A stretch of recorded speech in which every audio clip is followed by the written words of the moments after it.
Welcome to TDP Premium, your home for premium content from the Dead Prussian podcast, brought to you by Hollow Street Media.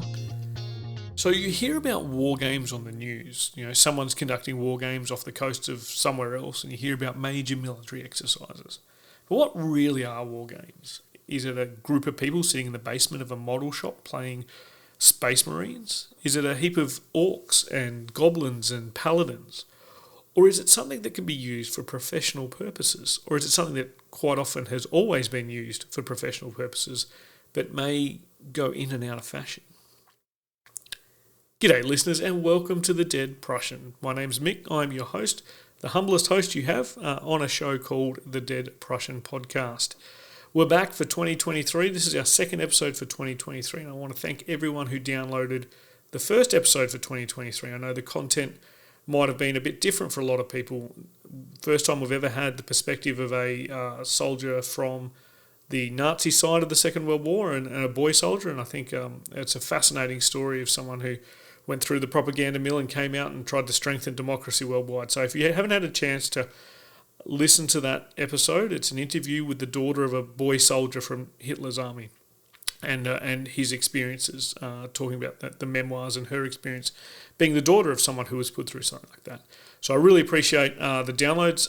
It was quite bigger than expected, but given that we only released 2 episodes last year and we plan on releasing at least 10 this year, it's good to see the audience come back.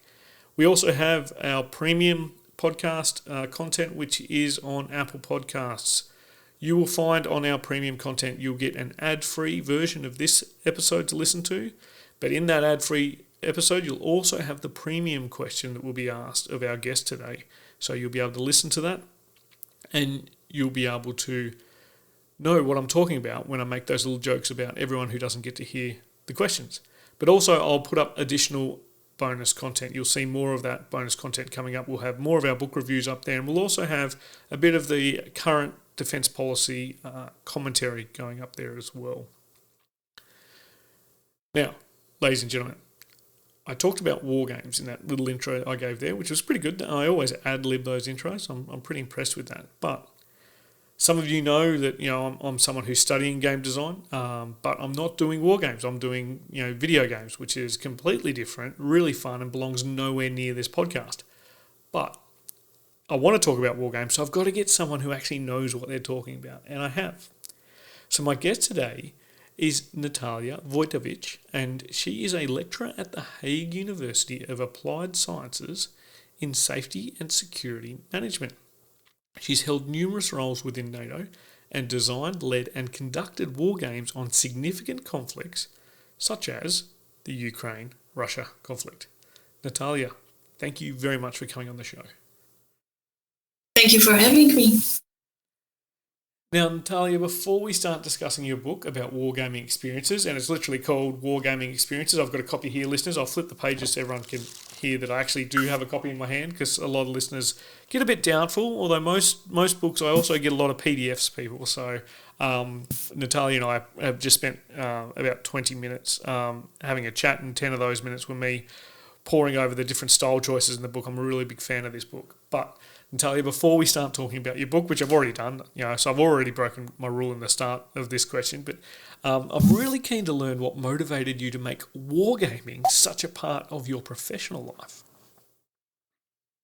I think I've been plagued by the same issue that a lot of security practitioners experience, and that is security studies are flooded with theories, but they don't so readily translate into conclusions on the ground. So for me, wargaming was medicine for abstraction. Not the big concepts, but actually how that turns out in reality. And I did want to do more experimentation than dissection of some of the dogmas and different perspectives on a problem.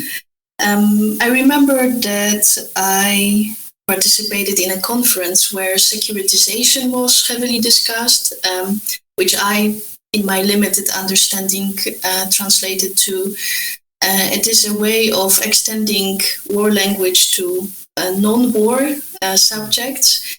And there was a big lecture, but after that I only fought. And unfortunately, with my rebellious attitude, I asked that question to the speaker.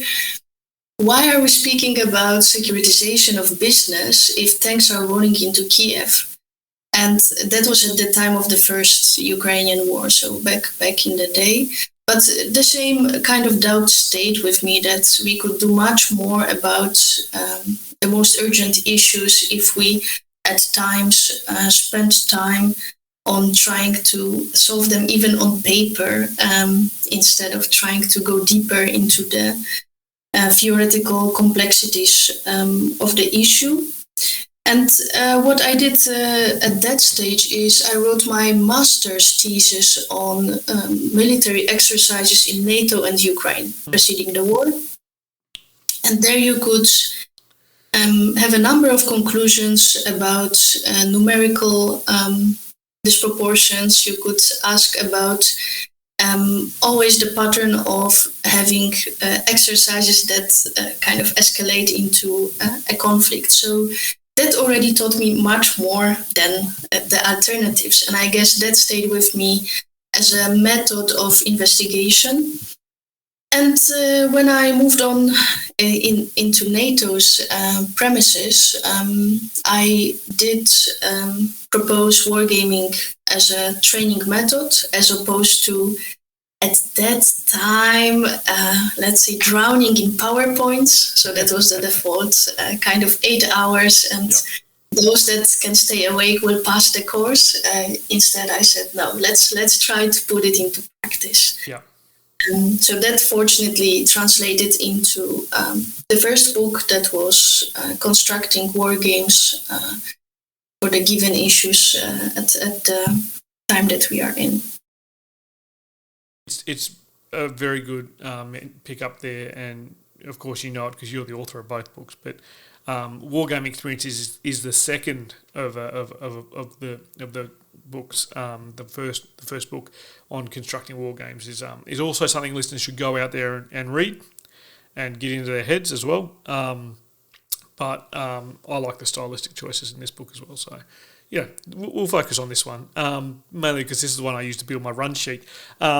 Now, before we get deeper into your book, and as deep as we can get for a 40-minute podcast, but before we get deeper into your book, I'm keen for you to provide our listeners with what your definition of war games are, because as you probably heard in the intro, I mentioned everything from Warhammer 40,000, Dungeons and Dragons. You know, what a lot of our listeners will have an understanding. Some might even have a misconstrued. I dare say people who've grown up through the Australian military appreciation process have a very skewed idea of what war games are because it teaches you rehearsals. So, you know, what is your definition of war games? My current definition has 3 conditions, and that is, as you said, to specify what we are speaking of. So analytically, I would describe it as a game about war employed to raise competence. So the 3 elements are, it is a game, it is about war, and it is used to raise competence. I will give a big disclaimer because I did spend full 2 chapters speaking about that. And the disclaimer is, I do recognize universal confusion about wargaming. And in many ways, and also in the first book, I appreciated the so-called big tent approach, which is, it is better to include things that are on the borders rather than exclude things that are potentially beneficial. Because it is creating much bigger community, it is allowing interdisciplinary work. But what is a downside of using the big tent approach that I now stepped away from is you have 3 types of confusion that I can pinpoint as negative. One is external. So if you would say, I'm doing a war game, as you mentioned, nobody will know what you are achieving with it. How does it look like? Yeah. What do you mean? Are there toy soldiers? Are there maps? Yeah. What is it? Yeah. Number 2, internal. So we might be at the same military unit, and your war game and my war game will be something different. Yeah. So we also don't understand each other in these terms. And lastly, cross-organizational. So let's say we have one at the university and one at the closest barracks, and we will still have huge differences in execution. So boiling it down to the 3 necessary conditions analytically makes it much more specific, and it takes away from the problem of a perpetual explaining. Yeah. I did have a colleague that humorously answered when somebody said, well, what do they mean with this wargaming? And she turned around and said, read a book.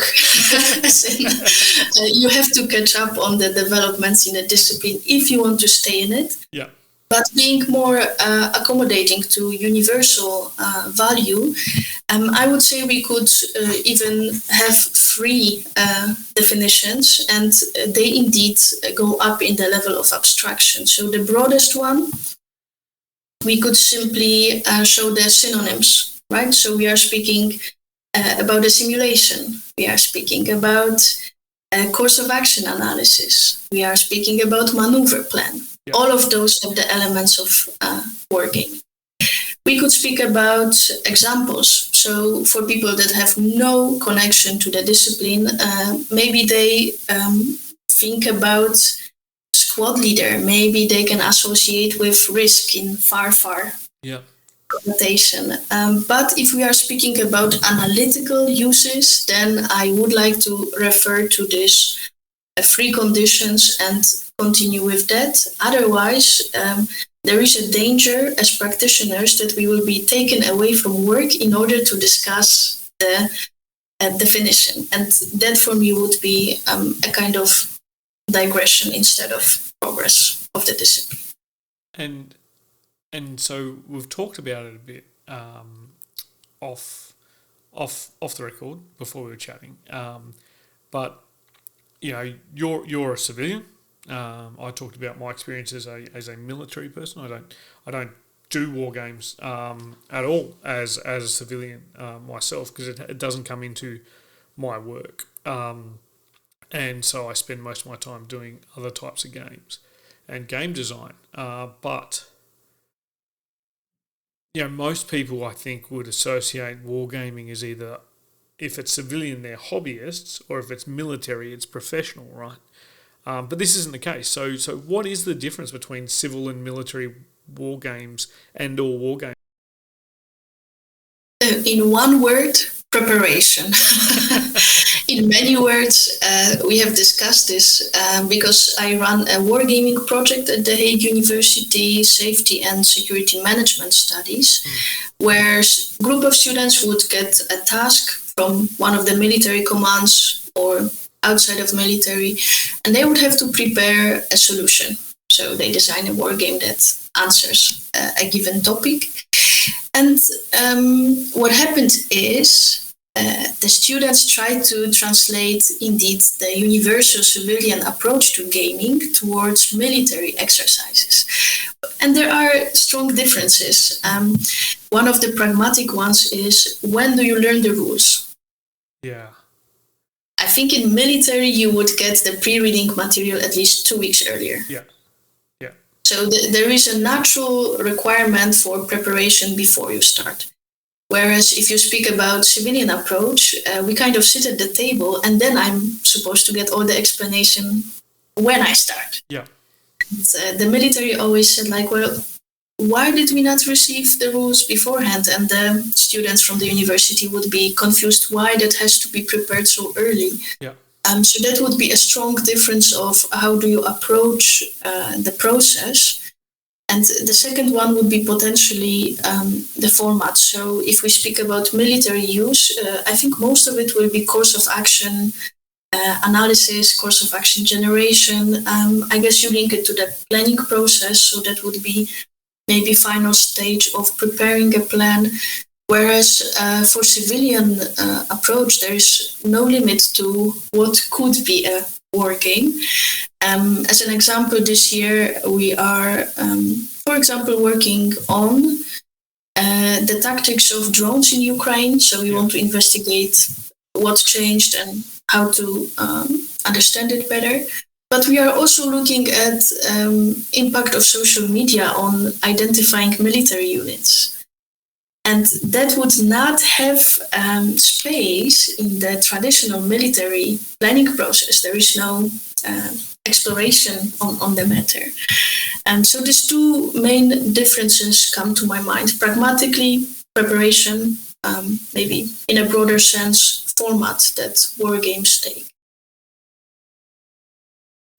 It's interesting how you've talked about the difference in terms of preparation and, having been a military member for a long time, and now I work in business. One of the big shocks for me was just in daily life. Like, the military prepares a lot more than what businesses would.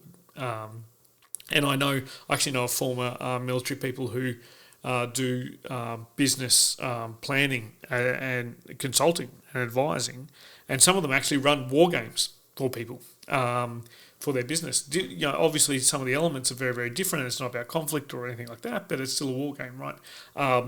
Sometimes I ask, for marketing, surely it'd be easier to call it a simulation or a training activity, but some businesses like the idea of hiring a former colonel or something to come in and give them a war game, because it looks very slick and smooth, because the military people prepare so early. But in industry, particularly in industry, and not necessarily mentioning government type work here, but in industry type jobs, you don't have the benefit of foreplanning and preparation. So it's good to see it carries over into the wargame field. Now, in the book, you've gathered together, through your own notes, through your own experiences and thoughts, and also collective experiences of other wargaming experts. The book's actually called Wargaming Experiences Discussions, right? And the book reads like a discussion. Reads like a discussion with you, with the people that you've engaged with. It's not a usual approach, and I liked it. So why take this approach for this topic? I would say that I had a very basic premise, and that is discussion will be more interesting than monologue. And the first book was largely a description of my individual experience, but that book sparked a lot of discussions with people outside of either NATO, university, in generally all walks of life. And I was just trying to note what was the change that I noticed between that time and future developments. So the premise that the discussion is more interesting, I would say, I haven't seen the objection to that. And even further, I would say disagreements are the most interesting part of any discussion. So pinpointing what are the tension elements or what can we not agree on was for me fascinating. And that would also mean we can innovate on many areas. And what I would say also supports that choice for specifically wargaming is I find it to be relational. Yeah. So I cannot myself find a proof of a formula. What I have to do is look at the triangle of the design, the players or participants, depending on terminology, and then reality. So it is always a calibrated result. And in that case, actually individual perspective might be too limited to explain the subject. Yeah, I really enjoyed it because when you talk about war games, war games are often done. You need an adversary, and if you're not doing a digital version where you have a AI adversary, you're usually engaging with another human or team of humans. So having the book run as this discussion, this dialogue, really helps people understand, I think, the medium as well that you're discussing. You're discussing games, which is interactive. Clausewitz would call it a form of human interaction because that's what he called war, and we're just going to chuck games on the end there, and he can use it, right? So it's interesting. I also just had a thought about when you were defining war games, right? We look at all the different ways. One thing that came to me, not my own brain, but actually my son, who's far younger than I am, he sees chess as a war game because it is. And like I was like, no, it's just a board game we're playing together, mate. And he's like, no, it's a war game, Dad. Like, I'm fighting you in this game. And I was like, actually, most people didn't. And it's a relatively it's not quite an abstract one. It's not like Go or which is quite abstract in terms of game. But yeah, that just came to me. It adds absolutely no value to the discussion on your book. But yeah, so for those people out there with 6-year-olds, just be careful, because you might be imagining a nice game of chess on a rainy afternoon, whereas your 6-year-old child might be imagining it as a bloody battlefield. So it's fun to think of it. But that's something that I suppose our listeners that may not have had much contact with the complex war games you can see out there in the market. Something as simple as chess can be something that can exercise some of the same elements of it. You probably don't need an adjudicator for chess unless you're in my house, and I tend to cheat quite a bit on all games. In your book, and this leads into it, maybe that's why I said chess, because it's one of the world's oldest board games. But in your book, you touch on the evolution of war games. Now, I think I've mentioned it several times. A lot of our audience will know or have experienced what they believe are war games. No one's discounting them. I'll take the Big Tent approach. But war games have evolved, right? And so they evolve over time. How have they evolved? Talk us a little bit through the evolution. You can pretend to be Charles Darwin and talk us through the theory of evolution for war games. Well, maybe relating to your son's observation, because I don't think it's wrong. I think it rather points to how do you explain what the war game can achieve, and chess is enough to discuss intelligent enemy, own and opposite forces, strategy. So if I would think about it, I would respond with a distinction that I heard early as well in my career. A good professor can explain complex phenomenon. An excellent professor can make complex easy. Yeah. And if we would be able to use this, in your words, basic example of competition to describe what wargaming is able to do, I think we would reach that excellent level of comprehension. In terms of evolution, indeed, there are different ways to look at it. I always refer to wargaming as a proxy laboratory. So I agree with you. I am skewed more to the complexity in that case. But looking at the big picture, also with the Big Tent approach, I would say we have 4 areas that we could speak of. One is format and mechanics. Yeah. Obviously, because we have volume of the new war games, we are able to notice more advanced mechanics. We also see new topics. I believe at the beginning of publishing or practitioners, we had kind of large focus on historical themes, especially US Civil War, I think, was extremely popular to play out. Yeah. Second World War still leads, I think, by numbers in terms of what we are playing. And not only the new topics are coming up, such as the last year's winner of Zenobia Award, that was the question of Indian independence struggle. Right? That is a completely different set of problems you can experience during that war game. But also perspective. So my main job during NATO times was actually making the scenarios more realistic, which meant noting the civilians that would be present in the urban areas and this kind of problems. So if we are able to introduce in some cases different perspective, in others more realistic data, that is also contributing to better wargaming, more accurate wargaming. That also means that we get new designers. Because depending on the background, depending on your interest, you would bring in different ways of solving problems that wargaming is addressing. And I also mean with that diversity of players, right? There is still a heavy dependency on the audience that you are playing with, because if we have and I experienced this with one of the experiments I did on Ukraine. And I just wanted to see what is the level of prediction of different groups. And I tested it with students of SSMS, my program. I tested it with military cadets, and I tested it with diplomats. Yeah. And just not knowing anything about their level of proficiency in wargaming, who do you think had the highest prediction rate out of the three? I'm going to say the students.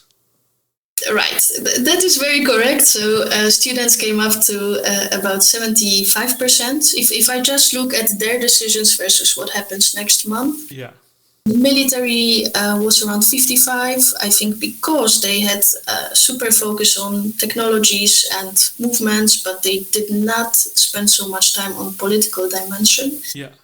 And then we are at the diplomats, and I don't like to say it, but they were 23%. Yeah. So they almost, they are lower than any other prediction method, right? And I think the reasoning is many of them wanted to wait out the crisis. Yeah.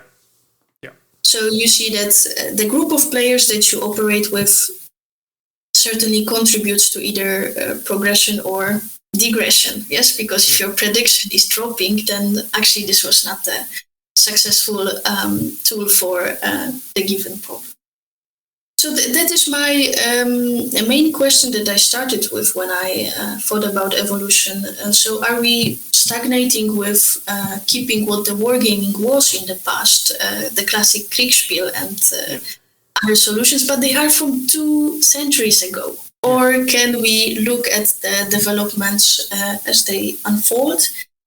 And I think one of the key takeaways that I got from this discussion is we have to be able to not justify using wargaming. There is an inherent bias in many organizations, in military.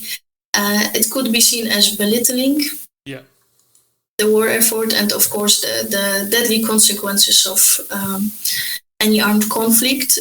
In academia, we have large group of rather pacifistic staff, so they would say, why do we have to do wargaming? That's not what I set out to do in science. And outside of academia and military, as you said, there is much confusion about the overall purpose of wargaming. So if we are able to pass through that first step, which is high disbelief, because we say practice proved merit. Yeah. After more than 2,000 years of wargaming, we should be able to now do innovative formats instead of repeating the old ones. Yeah. I think we are at the road of future. Wow, you actually gave us a great evolution of wargaming there, which is good. I'm sure I had some skeptical listeners there. Now I'm gonna let you in on a secret. The reason I picked students is because several years ago, after I just left the military, I was then involved in supporting the analysis framework for a unclassified war game run by the Defence Department, the military. So Defence Department, including the military, but mostly the public servants, the university I was working for as well. And it was based on information operations. Really, really interesting war game, because the minute you used a military capability, you lost the war, you lost the game. So you had to do everything up to the point of conflict.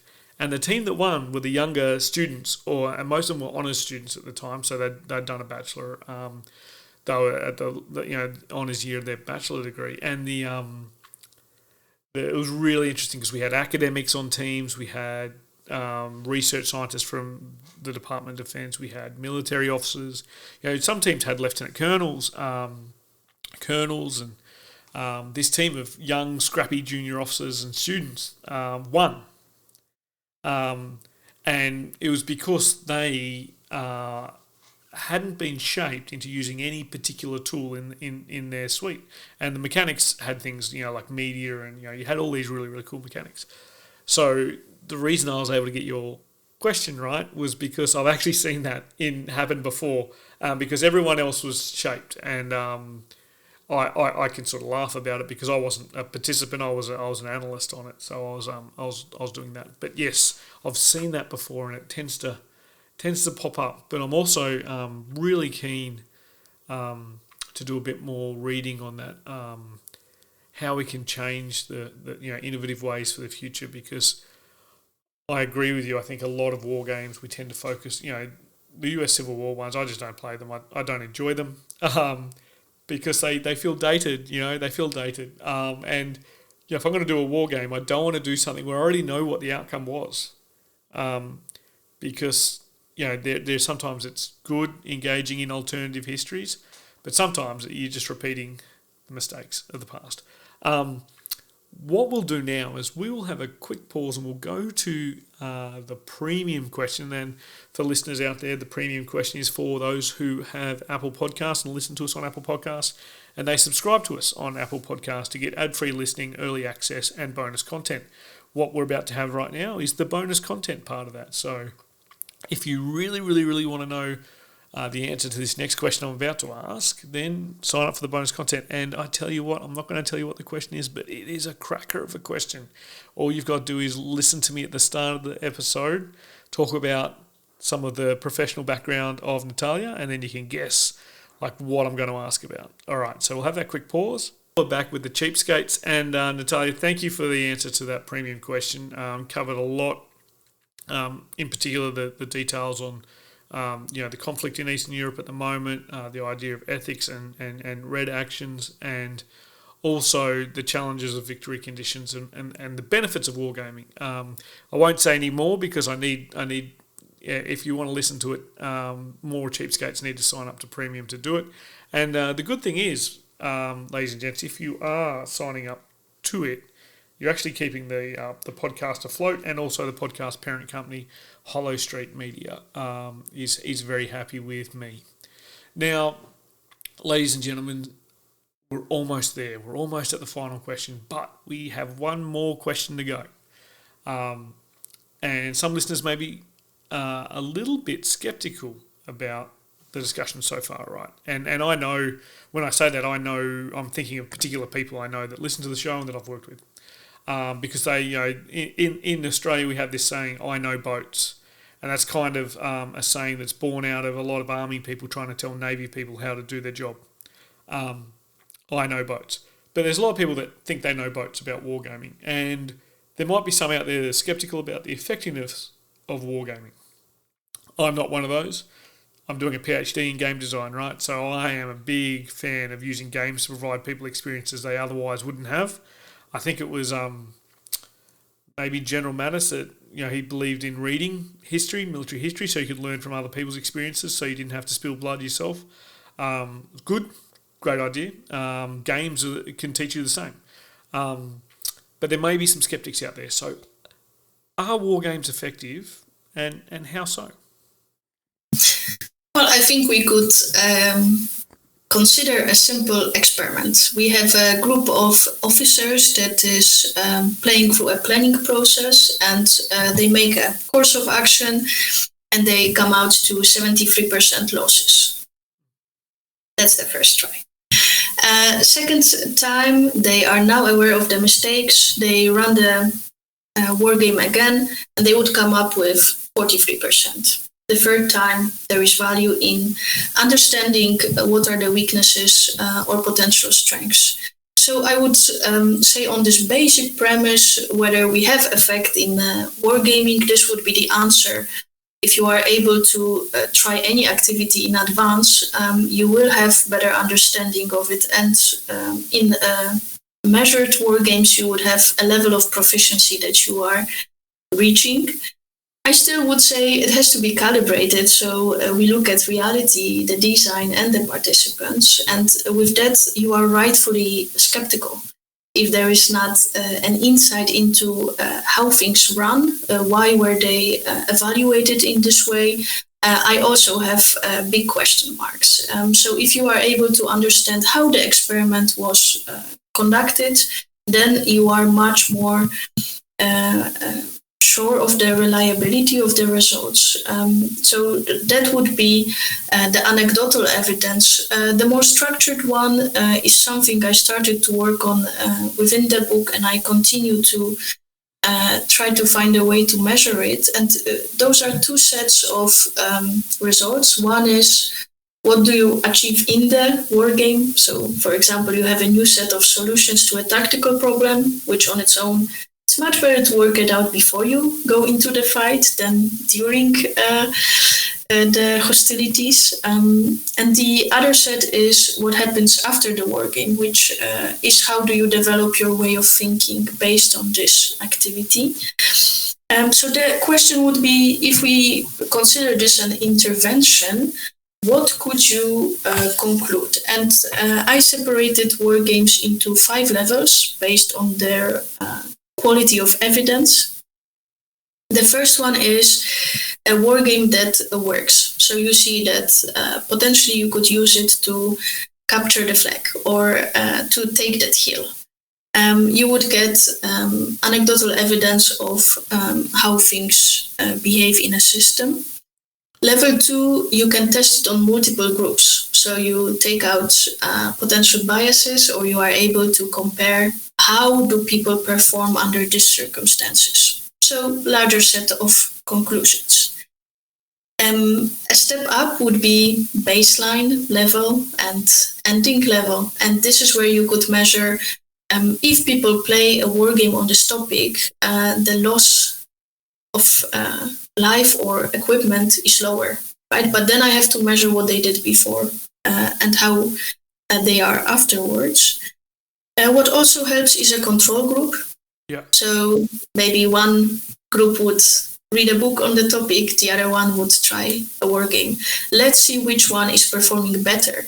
And I'm not an advocate of wargaming, because I would say you have to choose the best solution for a given task. Yeah. So if the book is better, fantastic, this is the solution. But if you have a skill that has to be improved, maybe wargaming is a more efficient solution.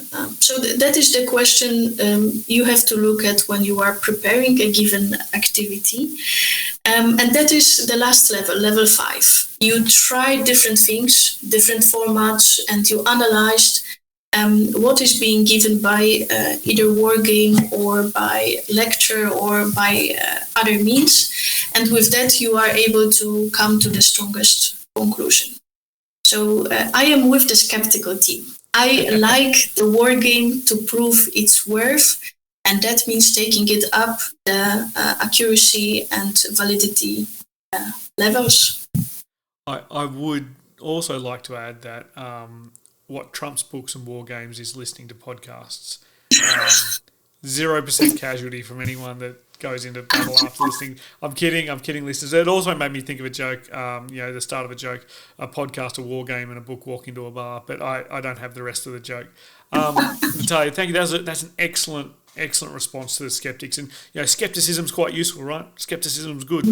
I think a few years ago, I gave a speech at a skeptics society. They had me as a guest speaker on using pop culture to teach people about war. And I actually thought I'd get some really hard questions. I got some good questions and some really good ones from some of the crowd. I also got a heap of questions about, who was my favourite Jedi in Star Wars. And, I had to explain to them, it's not the point of the discussion. And, we had it was interesting, but it was actually really good to see those sorts of groups still sitting out there, and it wasn't that they were against anything, but they're about questioning things. And that's good, because kind of that's why you're doing the war game too, is right? To question your tactics, to question your doctrine, so that you don't have a dogmatic approach to whatever activity it is you're wargaming. Absolutely. I always say to my students that my best war game had a 95% failure rate. And why that was the best is actually it has proven that the proposed tactics were deadly in a given scenario. So based on that, we were able to show the units that are deploying that is the danger and the risks of uncritically applying that tactics. And ideally that would lead to a revision, but I don't have a happy ending here. I mean, ideally, defence capability procurement, Wargame the equipment you're looking to procure. There's so many applications for it. You should never be out of a job. But Natalia, if I don't ask this next question, I will be out of a job. So Natalia, my final question is one I ask of all guests. It relates to our mission on the show, which is to define war in as many ways as possible, just like Big Carl, the dead Prussian himself, so that we can continue the debate about war and its relationship with society, which, quite frankly, if this was a rom-com, it would be a toxic relationship. But I ask each guest to finish the sentence, war is. So, Natalia, I ask you to finish the sentence, war is. I would respond with a famous MASH quote. Maybe somebody already did that before me. War is worse than hell, because in hell you have people that deserve to be there, whereas war takes up innocence. Wow, that's the first time I've had that quote on this show. And you know what? This is episode 111, if I've got my numbers right. So it's getting hard, right? It's getting hard to come up with original stuff, but that's great. It's a really good quote. We haven't had that one on there before. And it's very true, right? It's very true. Although, maybe in hell there's a lot of fun people down there, because you can go to hell for anything these days. But I do like that. I do like that definition. Listeners, make sure you keep an eye out for that definition. I'm probably going to tweet it a million times. I haven't tweeted people's definitions for a while. Now, Natalia, that's all we have time on the show for, because you can go off and have a lovely afternoon. I'm going to go sleep because I'm maybe about 10 or so hours in the future to you at the moment. Not quite that many, but a few. But Natalia, thank you very much for coming on the show and discussing Wargaming Experiences. Thank you very much. It was my pleasure, and that was another discussion that came out of the book, so very rightfully on the spot. Excellent. Now, listeners, you can get Wargaming Experiences on Amazon. The link is in our show notes. We're going to link to both books in our show notes. Now, both books are called Wargaming Experiences. The first book is Wargaming Experiences, Soldiers, Scientists and Civilians. The one that I framed most of my questions around is the second book, Wargaming Experiences, Discussions. You put them two together and you've got a massive amount of wargaming knowledge just straight into your brain. So click on our show notes where we've mentioned the book, and you'll be able to find them at Amazon. And the great thing is the Amazon link tells you which one you're getting, if you're buying book one or book two. It's really good. It's none of my doing, but Amazon, I've got to praise their ingenuity, because we're with the affiliate program with them. So make sure you do buy your books through the largest corporation in the world. Now, you can also follow Natalia on Twitter and get all of your wargaming goodness on there. Now, I'm going to spell out Natalia's surname because it is Polish, and even though she said my pronunciation was pretty good before, she did coach me in it. You're probably not going to get it, for most of my Anglophile listeners won't know how to spell it.